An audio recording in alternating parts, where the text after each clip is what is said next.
Welcome po sa Lantaw TV at ngayon po ay magre-review tayo ng Superlight motorcycle battery ni Motolite. So mabibili natin ito sa Shopee at Lazada sa halagang 330 pesos yung 4L na size, no. So unbox na po natin. Maayos naman yung kanyang packaging, no, sa binilhan ko. So wala po kasi silang official store. So fast forward lang po natin yung video para mabilis. Maayos naman yung kanyang packaging. Ito po yung kanyang box. At saka ito yung kanyang instruction. Proudly Pinoy yung nakalagay dito sa ibaba.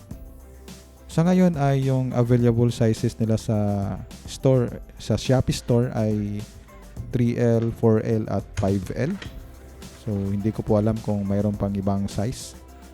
So yan po yung nakalagay dito. Yung contact us is Motolite. So may kasama po siyang battery terminal screw. At saka nabili ko ito noong January 21, 2023. Ngayon ay i-measure natin yung kanyang voltage kung nasa 12 volts nga ba gamit yung ating tester. So ayan, pumapalo siya ng mga 13.03 volts. So okay na po yan.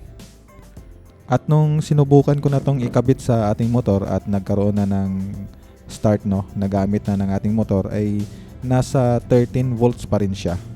So masasabi ko na okay naman yung kanyang pag-charge, no, sa ating motor.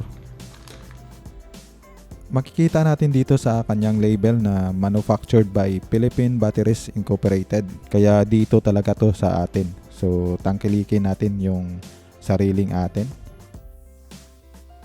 So medyo magaan lang siya, no. So compare ko dun sa luma kong battery, medyo magaan to ng konti. At ito ay maintenance free na din. So no need na natin na lagyan ng tubig, no, pag ito ay nalubat.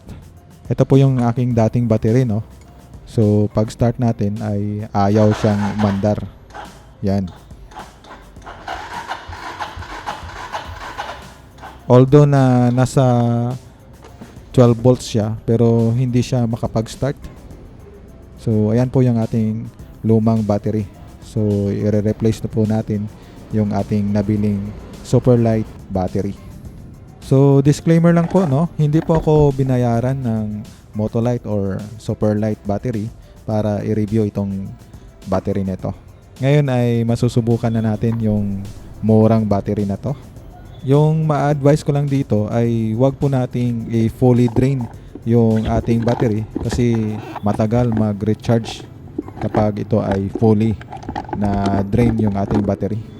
Kaya kung hard starter yung inyong motor ay sipain nyo na lang, i-kick nyo na lang para hindi po ma-drain yung ating battery.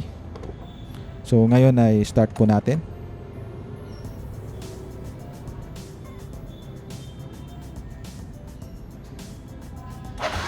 So ayan, isang start lang, isang click lang siya. So try natin ulit. Yun, malakas po yung kanyang pag-start, no. So isang click lang. Kung gusto nyo pong i-add to cart yung battery nito ay ilalagay ko na lang po yung link sa description natin sa Lazada at Shopee. Hanggang sa muli, ito po yung Lantaw TV. Maraming salamat po sa inyong panonood. Click lamang po ang subscribe para sa mga bagong reviews po natin. Hanggang sa muli, maraming salamat po.